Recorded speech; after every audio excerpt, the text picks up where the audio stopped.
අයිබෝන් වල හැමෝටම ඉතින් අදත් ඔයගොල්ලෝ සුපුරුදු පරිදි SL print me YouTube channel එකත් එක්ක දැන් එකතු වෙලා ඉන්නවා. ඉතින් අද දවසේ ඔයගොල්ලන්ට අරගෙන වීඩියෝ එක තමයි ඔයගොල්ලන්ට අපි දාලා තිබුණා කමෙන්ට් කරන්න කියලා ඔයගොල්ලන්ට තියෙන ප්‍රශ්න මොනවද කියලා. ෆොටෝකෝපි මැෂින් වල තියෙන ප්‍රශ්න ඔයාලට ෆොටෝකෝපි මැෂින් එක වැඩ කරද්දී ඔයාලට මතුවෙන ගැටලු. එහෙමත් නැත්නම් ඔයගොල්ලන්ට ෆොටෝකෝපි මැෂින් එකදී කරන්න පුළුවන් සහ බැරි දේවල් තියෙනවා. ඒ හැම ගැටලුවක්ම ඔයගොල්ලන්ට අපිට ඉදිරිපත් කරන්න කියලා කිව්වා. ඉතින් එහෙනම් අද ඒ සම්බන්ධව තමයි වීඩියෝ එක අරන් එන්නේ. අද සුපුරුදු පරිදි අපිත් එකතු වෙලා ඉන්නවා ප්‍රසත් අය අයබෝවන් කියලා පිළිගන්නවා අපේ channel එකේ කතා බහකට අදත්. ඉතින් එහෙනම් අපි වැඩිපුර කතා නොකර අපි ඔයගොල්ලෝ ඉදිරිපත් කරලා තියෙන ප්‍රශ්න ගැන කතා කරමු. ඔයගොල්ලෝ ඉදිරිපත් කරපු ප්‍රශ්න මම පොඩි ලිස්ට් එකක් හදාගත්තා. ඉතින් අපේ පාස්වර්ඩ්ත් ඔයගොල්ලන්ට මේ වීඩියෝ එක ඉතාමත් කෙටියෙන් කරන්නටත් අපි උත්සාහ කරනවා. මිස් කරගන්න නැතුව බලන්න වීඩියෝ එක දිගටම ගොඩක් වැදගත් දේවල් තමයි අපි අද වීඩියෝ එකේදී කතා කරන්නේ.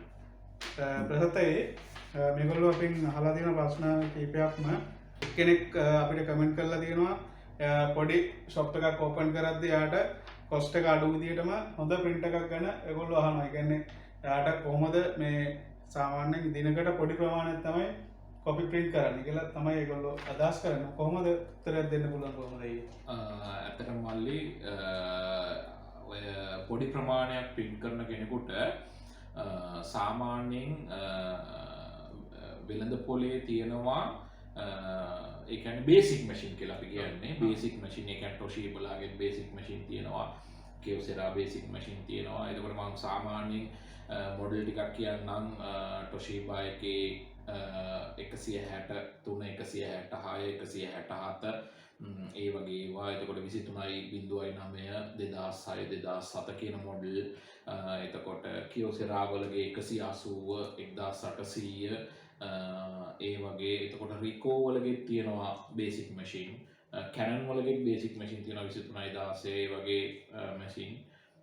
Sharp ඒ වගේ මැෂින් එකක් ඇත්තටම සුදුසුයි. හැබැයි ගොඩක් වෙලාවට වෙළඳ පොලේ බැලුවොත් Toshiba එතකොට Kyocera Ricoh කියන වලට ටිකක් වෙළඳ පොලේ මේ ස්පෙයා පාර්ට්ස් ටිකක් තියෙනවා. ඒ හින්දා ඒ වගේ එකකට යන්න පුළුවන් නම් ගොඩක් හොඳයි. අනික් ඒවටත් තියෙනවා. නමුත් සමහර වෙලාවට සමහර දේවල් හොයාගන්න අපහසුතාවයක් තියෙනවා. හරි හරි.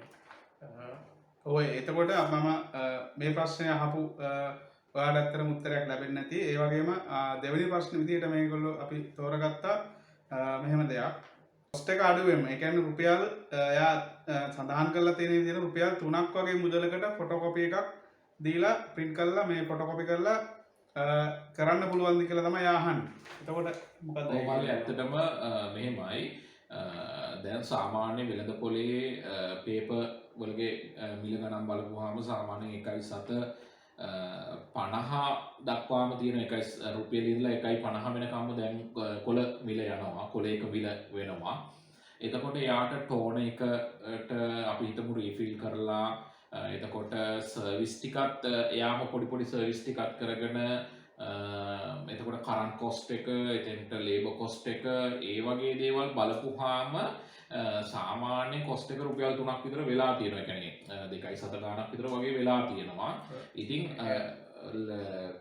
කරන්න පුළුවන්. හැබැයි එයාට තියෙන ප්‍රොෆිට් එක අඩුයි. ඒ කියන්නේ ව්‍යාපාරයක් කරන්නේ යම් කිසි ප්‍රොෆිට් එකක් ගන්නනේ. ඉතින් ප්‍රොෆිට් එක අඩු එක විතරයි තියෙන්නේ. නැත්තම් කරන්න පුළුවන්. සමහර විට දැන් මම තව දෙයක් එකතු කරන්න මෙයා සාමාන්‍ය ෂොප් එක රෙන්ට් එකට ඉන්නවනම් ඒව බලද්දිත් මේ වගේ විදිහකට කරන්න ටිකක් අපහසුයි. එකක් ඔක්කොම විස්තරات එක්ක ඔපරේට් කරන විදිහ දාන්න කියලා තියෙනවා. ඒත් එක්කම හાર્ඩ් එකේ සේව් කරගන්න විදිහ PDF එකක් විදිහට අවුට්පුට් කරගන්න විදිහ ඒ වගේ දේවල් අහලා තියෙනවා. ඒකට මේ වෙලාවේ අපිට මම මල්ලි ඉස්සරහදී වීඩියෝ වලදී එක මැෂින් ඔපරේට් කරන විදිහ කියලා දෙන්නම්. ඒ කියන්නේ දැන් ඇත්තටම ජෙනරේෂන් වෙනස් වෙනවා. ඒ කියන්නේ Toshiba ලාගේ අලුත් ජෙනරේෂන් එනවා. එතකොට Toshibaම විතරක් පාවිච්චි කරන පිරිසක් නෙවෙයි. තව ඉන්නවා Xerox පාවිච්චි කරන කට්ටිය ඉන්නවා. Konica Minolta පාවිච්චි කරන පිරිසක් ඉන්නවා. Sharp පාවිච්චි කරන පිරිසක් ඉන්නවා. Canon පාවිච්චි කරන. එතකොට අපිට මේ පොදුවේ ඔක්කොටම කියන්න බෑ මේක මෙහෙම තමයි කරන්න කියලා කියන්න අපහසුයි. ඉස්සරහදී අපි බලමු මේ මැෂින් වලගෙන් නිතරම වැඩිම පාවිච්චි වෙන මැෂින් කීපයක් අරගෙන එයාලට එක ඔපරේට් කරන විදිහ ඉස්සරහා වීඩියෝ වලදී අපි ඉදිරියේදී ඔයගොල්ලන්ට වීඩියෝ සීරීස් එකක් අරන් ඉන්නම් විවිධ මාදිලියන් ඔස්සේ තියෙන මැෂින්ස් වල. එතකොට ඔයගොල්ලන්ට පැහැදිලිව දැනගන්නට පුළුවන් කොහොමද මේ දේවල් කරන්න කියන එකට. එතකොට තව ඊළඟ අපි ප්‍රශ්නෙට ගියොත් මේගොල්ලෝ අහලා තියෙනවා සාමාන්‍යයෙන් අපි ෆොටෝකෝපි මැෂින් එකක් යූස් කරද්දී print cost එක අඩු කරගන්න ක්‍රම මොනවද? විවිධාකාර ක්‍රම තියෙනවද පාවිච්චි කරලා? ඔව් ඇත්තටම තියෙනවා මල්ලි. print cost එක අඩු කරගන්නකොට අපි නිතරම සාමාන්‍ය ජොබ් එකක් කරනකොට හැම පොඩි ජොබ් වලටම මැෂින් එක මේ ඔන් කරන්නේ නැතුව සාමාන්‍ය කියන්නේ මම කියන්නේ දැන් දෛනිකව අපිට එන ජොබ් ටික එකතු කරලා එක සැරේ ගහන්න පුළුවන් නම් පොඩ්ඩක් කරන්ට් වේස්ට් වෙන එකේදී වෝම් අප් එකේදී යන කරන්ට් එක චුට්ටක් ඉතුරු කරගන්න පුළුවන්. ආය පුළුවන් සාමාන්‍යයෙන් හරි අවබෝධයෙන් ෆොටෝකොපියක් ගැහුවොත් ෆොටෝකොපියක් වර්ධන සම්භාව්‍යතාව අඩුයි. එතකොට පේපර් එකක් වේස්ට් වෙන පැත්ත පොඩ්ඩක් මේ ඉතුරු කරගන්න පුළුවන්. ඊළඟට අපි ගහනකොට සමහර ඉමේජස් තියෙනවා ගොඩක් බ්ලැක් ඒ කියන්නේ ඩාර්ක් ඉමේජස් ඒ වගේ පොඩ්ඩක් ඉමේජ් ටිකක් ලයිට් කරලා ගැහුවොත් ටෝන පැත්තෙන් සේව් වෙනවා. අනිත් එක තමයි විශේෂයෙන්ම මැෂින් එකක් ලෙඩක් ආවත් නැතත් නියමිත කොපි ප්‍රමාණයකට අනුව සර්විස් එකක් කරගෙන යනවා නම් පොඩි හරි කමන්නේ යුනිට් එක ගලවලා දැන් මම වීඩියෝ වලදී කරලා දීලා තියෙනවා යුනිට් එක ගලවලා සුද්ධ කරගන්න හැටි ඉස්සරහදී තව යුනිට් සුද්ධ කරගන්න හැටි කියලා දෙනවා. ඒ වගේ කොපි ප්‍රමාණයකදී කියන්නේ කොපි 30000කදී 50000කදී සර්විස් එක කරගන්න පුළුවන් නම් මැෂින් එකේ කාර්යක්ෂමතාවය වැඩි වෙනවා. එතකොට ගොඩ මේ ඉතුරුවක් වෙනවා. ඒත් එක්කම අයියේ දැන් අපි ඔය කිව් විදිහටම සමහර දේවල් අපිට වේදම අඩු කරගෙන ෆොටෝකොපි එකක් කරන්න පුළුවන්. ඒත් එක්කම දැන් අපි ෆොටෝකොපි මැෂින් එකක් ගත්තොත් එක දිගට ඔන් කරලා තියෙන කොටයි එහෙම නැත්නම් නිතර ඔන් කරද්දී කරන්ට් එක යන වෙනසක් හරි ඒ පැත්තෙන් අපිට කොහොමද මේක වේදම අඩු කරගන්න ක්‍රමයක් තියෙනවද? ඔව් මාලේ ඇත්තටම මේ ෆොටෝකොපි මැෂින් එකක් නිතර ඔන් කරනකොට ෆොටෝකොපි මැෂින් එකක හීටර් එකක් තියෙනවා. එතකොට හීටර් එක සාමාන්‍ය උෂ්ණත්වය වෙනකන් රත් වෙනකන් එයා ටිකක් ලොකු කරන්ට් එකක් ගන්නවා. ඉතින් අපි එක ෆොටෝකොපියටත් ඔන් කරලා ඕෆ් කරලා ආය ඔන් කරනකොට අර වගේම කරන්ට් එකක් ගන්නවා. හැබැයි අපිට පුළුවන් මේක අවම කරගන්න මම ඒකයි කිව්වේ අර අපිට ටිකක් ජොබ් එකක් තියෙනකොට ජොබ් දෙක තුනක් එකතු කරලා එක සැරේ අපිට කරගන්න පුළුවන් නම් මොකද වෝම් අප් එකේදී එන මේ ගන්න කරන්ට් එකට වඩා සාමාන්‍ය නෝමල් ෆොටෝකොපි කරගෙන යනකොට හීට් රේට් ගන්න කරන්ට් එක ටිකක් අඩුයි. මොකද අරක වෝම් අප් වෙන්න ලොකු කරන්ට් එකක් ගන්න ඕනේ. ඉතින් ඒ පැත්තෙනොත් ඉදිරියක් කරගන්න පුළුවන් ටිකක් ජොබ් ටිකක් එකතු කරලා කරගන්න පුළුවන් නම්. ඒත් එකමයි මම තව ප්‍රශ්නයක් මේ එකතු කරන්න. දැන් සාමාන්‍යයෙන් මම දැකලා තියෙන විදිහට අපි ෆොටෝකොපි මැෂින් එකක් ඔන් කරලා තියාගෙන ඉද්දී අපි හිතමු පළවෙනි ෆොටෝකොපි එක ගහලා අපි මැෂින් එක ඔන් එකේම තියෙද්දි ස්ලීප් මෝඩ් එකකට යනවා. එතකොට අපිට පුළුවන් ද ස්ලීප් මෝඩ් එකේ ඉඳලා ආපහු අපි ඔන් කරද්දී ඒ තර විදිහම කරන්ට් එක අමතර විදිහටම යනවද නැත්නම් ස්ලීප් මෝඩ් එක තියෙනක අපිට වාසියක් තියෙනවද මොකද්ද? ස්ලීප් මෝඩ් එකේදී වාසියක් තියෙන්නේ මල්ලි කරන්ට් එකේදී ලොකු වාසියක් නෙමෙයි තියෙන්නේ.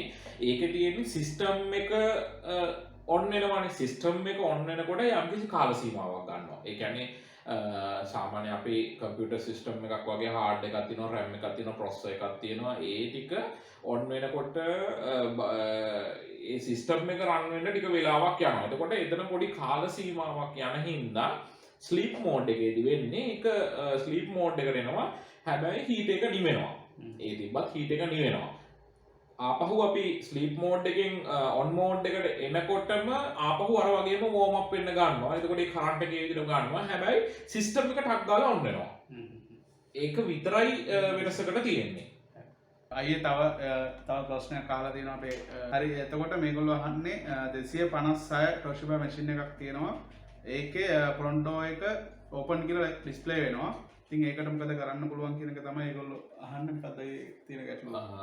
ෆ්‍රොන්ට් ඕපන් කියන එක 175%ක්ම එන්නේ මල්ලි පවර් සප්ලයි එකෙන්. මොකද මැෂින් එක සේෆ්ටියට දාලා තියෙනවා ෆ්‍රොන්ට් ඩෝ එකෙත් සයිඩ් ඩෝ එකෙත් දෙකේම ස්විචස් දෙකක් දාලා තියෙනවා. ඒක මේන් පවර් සප්ලයි එකට යන්නේ. මේන් පවර් සප්ලයි එකේදී ඩෝ එකක් ඕපන් කරොත් ටක් ගාලා කට් ඔෆ් වෙන්න තමයි සිස්ටම් එක තියෙන්නේ. එතකොට 75ක් මේන් පවර් සප්ලයි එකෙන් තමයි ෆ්‍රොන්ට් ඕපන් එක එන්නේ. ඉතුරු 125 ස්විචස් වලකින් හරි වයරින් එක ඩැමේජ් වීමකින් එන්න පුළුවන්. ඒකත් ගොඩක් වෙලාවට මම කියන්නේ වෙන පවර් සප්ලයි එකක් තියලා බලන්න. එතකොට ෆ්‍රොන්ට් ඕපන් එක එන්නේ නැත්තම් ගැටලුව තියෙන පවර් සප්ලයි එකේ. එහෙම නැති වුණොත් වයර් ලයින් එක චෙක් කරන්න වයර් ලයින් එකේ තමයි තියෙන්නේ. ඉතින් එතකොට ඊළඟ ප්‍රශ්නට අපි ගියොත් මේගොල්ලෝ තව ප්‍රශ්නයක් අහලා තියෙනවා. මෙතන නම් අයියේ තියෙන්නේ කෝඩ් එකක් ගැන අහන්නේ. අපිට මේ වෙලාවේ ඒකට උත්තරයක් දෙන්න පුළුවන්. මම ප්‍රශ්නේ කියන්නම්. Toshiba යාගේ 306 E මැෂින් එකක් තමයි තියෙනවා කියන්නේ. එතකොට F කෝඩ් එකක් එනවා F106 කියන එක. ඉතින් මේකට මොකද කරන්න කියලා තමයි අහන්නේ. ඒ වගේම ඒක හදා ගන්න පුළුවන්ද කියලා අහනවා. කොහොමද ඒකට උත්තරයක් දෙන්න ඕන? ඕකේ ඇත්තටම මල්ලි ෆොටෝකොපි මැෂින් එකක කෝඩ්ස් වලකින් දෙන්නේ පොඩි ඉගියක් විතරයි. ඒ කියන්නේ මෙන්න මේ ස්ථානයේ මොන හරි දුර්වලතාවයක් දෝෂයක් තියෙනවා. ඒක චෙක් කරන්න කියලා තමයි කෝඩ් වලකින් දෙන්නේ. එතකොට සාමාන්‍යයෙන් අපි ඔය ටෙක්නීෂියන්ලා දන්නවා කෝඩ් එක C අකුරෙන් එනකොට සාමාන්‍ය common fault. එතකොට E අකුරෙන් එනවා නම් කොලයක් ඉරවෙච්ච paper jam එකක් එන එකක්. එතකොට F කියන්නේ system error. සාමාන්‍ය hard එකක හරි යාගේ ඔපරේටිං සිස්ටම් එකේ හරි ඒ වගේ එන error එකක් තමයි F කෝඩ් වලකින් එන්නේ. එතකොට මේ F කෝඩ් එකේ F106 කියන එක මට මේකමයි ලෙඩේ කියලා කියන්න බෑ. මැෂින් එක චෙක් කරන්න ඕනේ. ඒ කියන්නේ යාගේ ෆර්ම්වෙයාර් වලගේ අවුලක් වෙන්න පුළුවන්. එහෙම නැත්නම් BIOS වලගේ අවුලක් වෙන්න පුළුවන්. එහෙම නැත්නම් යාගේ හાર્ඩ් එක රීඩ් කරන්නේ හાર્ඩ් එක ස්ට්‍රක් වෙලා. එහෙම ඒ තියෙන ප්‍රශ්නය මේ බලන්න නැතුව කියන්න අපහසුයි. ඉතින් අර ගොඩාක් වෙලාවට තමන් අර සර්විස් පැත්ත කරගත්තට ටිකක් එතනින් එහාට යනවා නම් තාක්ෂණික නිලධාරියෙකුගේ සහාය ගන්න හොඳයි. ලබා ගන්න ඕනේ. ඔව්. ඒ කියන්නේ ඔයගොල්ලන්ට පැහැදිලි වෙන්නත් ඇති අනිවාර්යයෙන්ම මොකද්ද කිව්වේ කියන එක අයියා විස්තර පැහැදිලිවම කතා කරේ. ඔයගොල්ලන්ට යම්කිසි ප්‍රමාණයක් තියෙනවා ඇත්තරම ෆොටෝකොපි මැෂින් පාවිච්චි කරද්දී සර්විස් කරගන්න තමන්ට කරගන්න පුළුවන් ප්‍රමාණයක් ඇත්තරම තියෙනවා. ඉතින් ඉතින් එහාට යනකොට අනිවාර්යයෙන්ම තාක්ෂණ නිලධාරියෙක්ගේ සහාය ගන්න කියලා තමයි පැහැදිලි කරන්නේ. අපි ඊළඟ ප්‍රශ්නට ගියොත් මේගොල්ලෝ අහලා තියෙනවා කොහොමද ස්කෑන් කරගන්නේ? ඒ කියන්නේ පෙන් එකකට අපි ෆොටෝකොපි එකක් හරි එහෙම නැත්නම් මොකක් හරි PDF ෆයිල් එකක් විදිහට පෙන් එකට ස්කෑන් කරගන්නේ කොහොමද කියලා මේගොල්ලෝ අහලා තියෙනවා. අයියේ කොහොමද ඒකට උත්තරයක් දෙනවා? ඇත්තටම මල්ලි පෙන් එකකට ඩොකියුමන්ට් එකක් ස්කෑන් කරගන්න මැෂින් එකෙන් මැෂින් එකට වෙනස්. ඒ කියන්නේ මැෂින් එකෙන් කියන්නේ මොඩල් එකෙන් මොඩල් එකට ක්‍රමවේදය වෙනස් යන පාත් එක. ඉතින් අපි ඉදිරියේදී අර මැෂින් ගැන විස්තර කරනකොට සීරීස් එකේදී අපි උත්සාහ කරමු එයාලට ස්කෑන් එකක් කරගන්න විදිය මේ පෙන් එකට සේව් කරගන්න විදිය පෙන්වන්න. හරි. ඊළඟ ප්‍රශ්නට අපි ගියොත් මේගොල්ලෝ අහනවා එතකොට ඩීටේල් රිපෝට් එකක් ගන්න විදිය කියනවා තියෙනවා. මම ප්‍රශ්න කීපයක්ම තියෙනවා. මම එක දිගටම ඔයාලට අයි යොමු කරන්නම්. එතකොට ඔයාලට ලේසි වෙයි උත්තර කියන්න. ඩීටේල් රිපෝට් එකක් ගන්න විදිය අහනවා. ඒ වගේම එයාගේ තියෙන ෆොටෝකොපි මැෂින් එකක් ඒකේ කොළ ගොඩක් ගහනකොට ඒ කියන්නේ කොළ ගොඩක් ගහනකොට කළු පාට ඩස්ට් එක වගේ එයාගේ අතේ ගෑවෙන විදියට ඩස්ට් එක ගෑවෙනවා කියලා තමයි කියන්නේ. මේ දෙකට විසඳුමක් විදියට කොහොමද ඒ? ඔව් එතකොට ඩීටේල්ස් රිපෝට් එකක් කියනකොට මල්ලි එයා බලාපොරොත්තු වෙන මොන විදිහේ ඩීටේල්ස් රිපෝට් එකක්ද කියන්න දන්නේ නැහැ. හැබැයි ෆොටෝකොපි මැෂින් එක ඩීටේල්ස් රිපෝට් එකක් කියලා ගන්න පුළුවන් printing report එකක්. ඒ කියන්නේ අපි කොච්චරක් ෆොටෝකොපි ගැහුවද, A4 කොච්චරක්ද, A3 කොච්චරක්ද, එතකොට ස්කෑන් කොච්චරක් කරලා තියෙනවද, print out කොච්චරක් කරන් තියෙනවද, ඒ වගේ ඩීටේල්ස් රිපෝට් එකක් ගන්න පුළුවන්. සාමාන්‍යයෙන් ඕනෑම මැෂින් එක user function වලගේ තියෙනවා වෙනම counters report එකක් ගන්න. ඒ report එක ගත්තාම ඒකේ step by step තියෙනවා ඒ සියලු විස්තර ටික. අනිත් එකේදී ගොඩක් වෙලාවට මල්ලි එක දිගට ගහගෙන යනකොට ෆොටකොපි වලගේ ඩස්ට් එක අතේ ගෑවෙනවා කියන්නේ එයාගේ ටෝන එක හීට් වෙලා කොලේට අල්ලන්න අවශ්‍ය තරම් හීට් එක එන්නේ නෑ. ඒ කියන්නේ සාමාන්‍යයෙන් සෙල්සියස් අංශක 170කට 160 හීට් වෙන්න ඕන එක සමහරලාට හීට් වෙන්නේ 140ට 50ට විතර. එතකොට ඒ හීට් එක මේ දැන් ගොඩක් අඩු වුණොත් එරෙහිකින් මැෂින් එකෙන් පෙන්නනවා මේ හීට් එක අඩුයි කියලා. නමුත් හීට් එක තියෙනවා, හීට් එක මදි. එතකොට කොලේට ටෝන ටික අල්ලන්න අවශ්‍ය හීට් එක නැහැ. එතකොට ඒක කොලේ ටෝන යන්න පුළුවන්. ඊට අමතරව වෙන්න පුළුවන් ඩිවලපර් යුනිට් එකේදී ඩිවලපර් එකයි ටෝන එකයි හරියට මැච් වෙන්නේ නැති වෙච්චහම සාමාන්‍යයෙන් ඒ ටෝන ටෝන එක හරි පොසිෂන් එකට හිටලා නැහැ. එතකොට එයා ඒ කියන්නේ ගොඩක් වෙලාවට අපි හිතමු ඕක වෙනවා සමහරු වේස්ට් ටෝන තියෙන්නේ වේස්ට් ටෝන වේද සමහර මැෂින් වල වේස්ට් ටෝන එක හලලා ආපහු දානවා. දාපුවාම ඒ වේස්ට් ටෝන එකේ ඩෙන්සිටි එක බහැලා තියෙන්නේ අඩු වෙලා තියෙන එක කොපි එකක් වැදිලා. එතකොට ඒ වගේ එකදී හීටරෙන් ආවට කොච්චර මේවා කරත් ඒකේ පොලිස්ටර් රේසින් ගතිය අඩුයි. ඒ අඩු වුණාට පස්සේ අර ඕන හීට් එක තිබුණත් සමහරලාට කොලේට අල්ලන්න නැති වෙන්න පුළුවන්. ඉතින් ඒක මේ මැෂින් එකෙන් මැෂින් එකට වෙනස් වෙනවා බලපාන විදිය. ඒකත් පොඩ්ඩක් චෙක් කරන්න ඕනේ. ගොඩක්ම හීටර් යුනිට් එකෙන් තමයි ඔය ප්‍රශ්නේ වෙන්නේ. ඔව් එහෙනම් ඔයගොල්ලොන්ට අපි අද ඔයගොල්ලොන්ගේ ප්‍රශ්න වලට උත්තර දීලා ඉවරයි. ඉතින් අද කියන්නට තියෙන්නේ ඔයගොල්ලොන්ට මේ වගේ ගැටලු තියෙනවා නම් අපිට ඉදිරිපත් කරන්න. අපි ඔයගොල්ලොන්ට ප්‍රසාද් අයගේ නම්බර් එක මම දාලා තියෙනවා ඩිස්ක්‍රිප්ෂන් එකේ දානවා. ඒ වගේම අපේ කරපු වීඩියෝස් වලත් ප්‍රසාද් අයගේ නම්බර් එක තියෙනවා. ඔයගොල්ලොන්ට තියෙන ගැටලු අපිට යොමු කරන්න. ඒ වගේම තමයි අපේ channel එක මේ වෙද්දී ඔයගොල්ලෝ බලනවා. ඉතින් ඒ වගේම ඔයාලා මේ වගේ channel එක කියන්නේ ඔයාගේ තවත් දන්න නැති යාළුවන්ට අපි subscribe කරන්න කියන්නේ. ඒ වගේම ෂෙයා කරන්න අපේ channel එක තවත් යාළුවන්ට දැනගන්නට. එහෙනම් අපි ඔයගොල්ලන්ට පොරොන්දු වුණා විදිහටම ඉදිරියේදී වීඩියෝ සීරීස් එකක්ම අරන් එනවා. ඔයගොල්ලෝ අපිත් එක්ක හැමදාම රැඳිලා ඉන්න. ඒ වගේම මතක් කරන්නට ඕනේ ඔයාට මෙම ප්‍රසාද් අයගේ වර්ක්ෂොප් එක වගේම ෂෝරූම් ඔක්කොම තියෙනවා. ඉතින් ඔයාට යම්කිසි මොන හරි පාර්ට්ස් වගේම ටෝන ඒ වගේ දේවල් මිලදී ගන්නටත් හැකියාවක් තියෙනවා. ඔයා කතා කරන ප්‍රසාද් අයට ඕනම වෙලාවකදී ඔයා අනුරාධපුර ප්‍රදේශයෙන් බැහැරව ඉන්න කෙනෙක්ට නම් අනිවාර්යෙන් කුරිය කරන්නට වගේ පුළුවන් නේද? ඒ වගේම ඒ කුරිය පාසුකම් තියෙනවා. ඒ වගේම තමයි විවිධ ප්‍රදේශවල ඉන්න කාර්මික ශිල්පීන් ගොඩක් ඉන්නවා. ඉතින් ඒ හින්දා ඔයාට තියෙන ගැටලු කියන්නේ ටෙක්නිකල් සපෝට් එකක් ගන්න ඕන තැන්වලදී සපෝට් එකක් ගන්න පුළුවන්.